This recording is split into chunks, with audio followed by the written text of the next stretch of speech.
Welcome back to the deep dive. Ready for another one? Today we're going deep into A Court of Mist and Fury, the second book in Sarah J. Maas's fantasy series. Yes, A Court of Mist and Fury. I think a lot of people, especially those who've read the first book, are going to be really fascinated by this one. Absolutely. Because it really kind of flips the script, It really does. What we think we know about power gets completely dismantled in this book. It's not just about who sits on a throne or wields a sword. It's so much more nuanced than that. Yeah, right from the start, we're introduced to this whole system in Prythian that's, honestly, it's more intricate than it seems at first. Mm-hmm.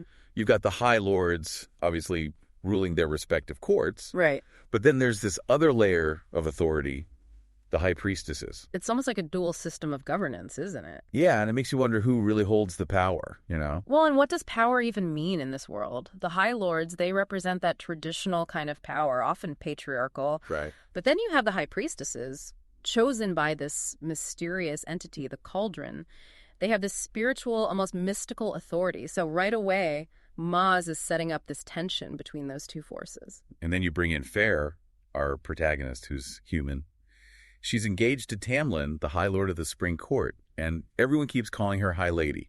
So you'd I think think that means something, right? yeah, that she actually has some influence, but The High Lady is basically a fancy title. There's no real power attached to it. it's like Maas is deliberately deconstructing that expectation. Absolutely. Feyre quickly realizes that she's expected to be this beautiful figurehead, hosting parties, looking pretty. She can't really engage in court matters, can't even voice her own opinions. Looks like she's trapped almost. A gilded cage, really. Surrounded by luxury but stripped of agency, which is a stark contrast to the strong, capable woman she was before coming to Prythian. And it makes you wonder how often we do that in our own world. How often do we settle for comfort and security, even if it means silencing our own voices? Oh, I think it happens all the time, don't you? We sacrifice our ambition, our potential, just to fit in or avoid making waves. Especially, I think, for women. Absolutely. And Maas is so clever using this fantasy setting to expose these societal expectations. It's like she's holding up a mirror to our own world. Exactly. And it's not just about gender either. Maas also shows us the darker side of seemingly benevolent rule through Tamlin. Oh, Tamlin. He's such a fascinating character because at first... He seems so heroic. Right. Powerful, protective. He genuinely wants to keep Feyre safe. But as the story unfolds, you start to see cracks in that facade. Take the tithe, for example. Yeah, the tax he levies on his subjects. On the surface, it sounds reasonable, but then you witness what happens to those who can't pay. It's brutal. Public humiliation, punishments, even threats of violence. And Feyre has to just stand there and watch. It's completely at odds with this image of him as a kind, benevolent ruler. And what's so interesting is that Tamlin truly believes he's doing what's best for his people. He sees himself as their protector. But that belief, that unwavering righteousness, blinds him to the suffering he's causing. It's that classic case of good intentions gone wrong. Power corrupting, even when it starts with the best of motives. Makes you think about our own world, about leaders who might be operating with similar blind spots. Just because someone's in charge doesn't mean they're using that power justly or wisely. And it's Feyre's disillusionment, that growing awareness of Tamlin's flaws, that starts to push her towards a very different kind of leader. Rhysand, High Lord of the Night Court. Now, when we first meet Rhysand, he's practically the villain. Right. The dark, brooding aura, the reputation for cruelty. He definitely plays up that image. And the way he constantly reminds Feyre of their magical bargain. It's menacing. It's calculated. But there's so much more to him than meets the eye, isn't there? Oh, absolutely. Rhysand is playing a very dangerous game, working against a far greater evil. And his methods, well, let's just say they're not always pretty. He's definitely morally ambiguous, manipulative, arrogant at times. But he's also fiercely protective, deeply compassionate, especially towards his own people. It's like he's wearing a mask, hiding his true nature under this facade of darkness. And Feyre, having just escaped a truly tyrannical ruler, she can see through those facades. She's not fooled by appearances or promises. She's looking for genuine leadership. Someone who understands the true cost of power and is willing to make the hard choices. So we've got this amazing setup. Feyre, questioning everything she thought she knew about power. Tamlin, this seemingly benevolent ruler with a dark side. And Rhysand, the enigmatic figure who might just hold the key to true liberation. As Feyre is pulling away from the spring court, you really start to see how those in power, like the High Priestess Ianthe, they try to force Feyre into a mold. Oh yeah, Ianthe. She's such a fascinating character, almost like the opposite of Feyre. Exactly. She represents this performative power, all about appearances, manipulation, never questioning the system that benefits her. And it's not just subtle pressure either. Ianthe is constantly trying to fix Feyre, like encouraging her to hide those tattoos. Right, which are a symbol of her strength, her resilience. Exactly. Ianthe wants Feyre to fit this narrow image of what a high lady should be. Because she sees Feyre's authentic self as a threat, her independence, her refusal to conform, and makes you think, how often do we do that? Try to fit people into boxes instead of letting them be themselves. Oh, all the time. We're so quick to judge, to try and change people instead of celebrating what makes them unique. And Feyre sees right through it. She recognizes that Ianthe's power is ultimately hollow. It's a performance, not genuine strength. And that realization pushes her further towards the Night Court, where power is expressed in a much more raw, honest way. And speaking of the Night Court, we have to talk about Morrigan. Oh, Morrigan. Her story is it's such a powerful example of breaking free from tradition. Remember, she was born into the Court of Nightmares, where women are literally crippled. Their wings are clipped to keep them subservient. It's a brutal custom.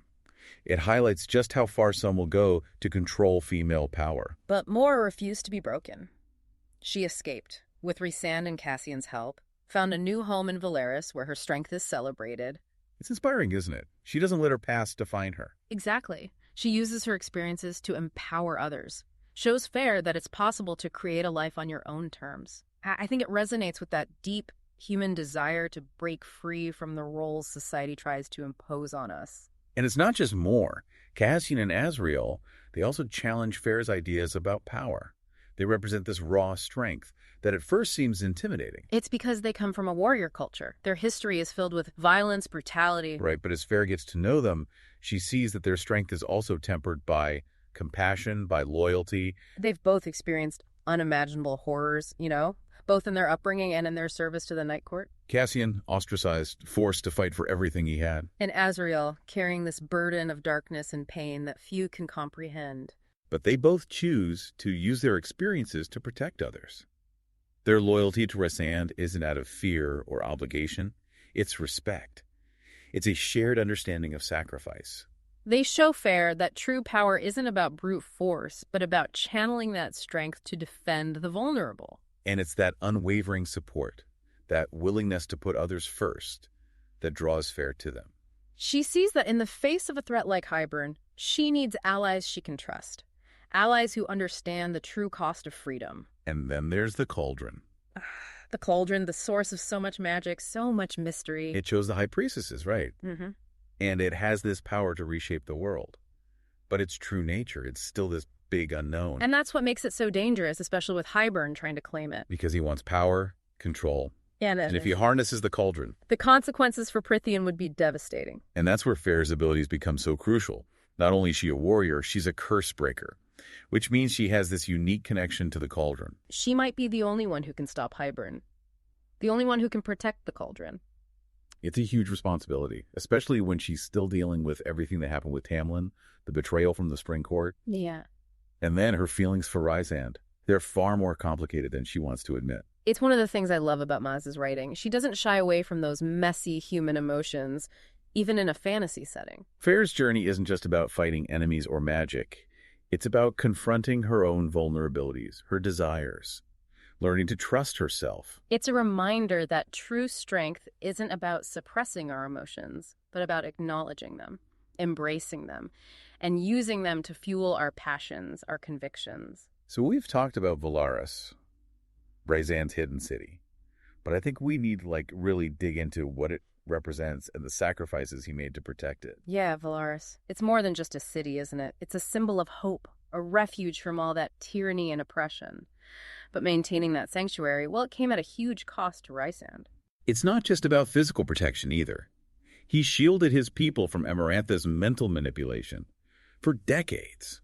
And the way he did it, it's both amazing and heartbreaking. He basically became her plaything, endured unimaginable suffering just to keep her distracted, to prevent her from discovering his true court, his true loyalties. That's a level of sacrifice that's hard to even grasp. It really makes you think about leadership.